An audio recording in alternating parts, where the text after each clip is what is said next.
മുന്നമേ ഞാൻ പറഞ്ഞതല്ലേ ഞാൻ ഇങ്ങനെയൊക്കെയാണെന്ന്. പിന്നെ എന്താണ് ഇപ്പോൾ ഇങ്ങനെ? പലപ്പോഴും ദാമ്പത്തിക ജീവിതത്തിൽ, സൗഹൃദ ബന്ധങ്ങളിൽ ഒക്കെ നമ്മൾ നിരാശയോടെ പറയുന്ന ചില വാചകങ്ങളാണ്.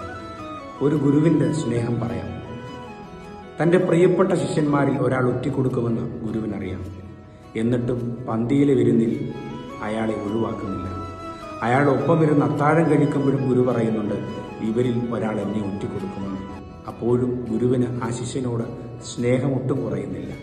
30 വെള്ളിക്കാശ് വാങ്ങി ഒറ്റിക്കൊടുക്കുവാൻ മുമ്പിലേക്ക് വരുന്ന ശിഷ്യൻ ഗുരുവിൻ്റെ കവിൾത്തടങ്ങളിൽ മുത്തമിടുമ്പോഴും ശിഷ്യന് മുമ്പിൽ ഗുരു മുഖം മറയ്ക്കുന്നില്ല. എങ്ങനെയാണ് അയാൾ ഇങ്ങനെയൊക്കെ ചെയ്യുമെന്നറിഞ്ഞിട്ടും സ്നേഹിക്കാൻ കഴിയുക? അതൊരു വല്ലാത്ത ദൈവീകതയാണ്.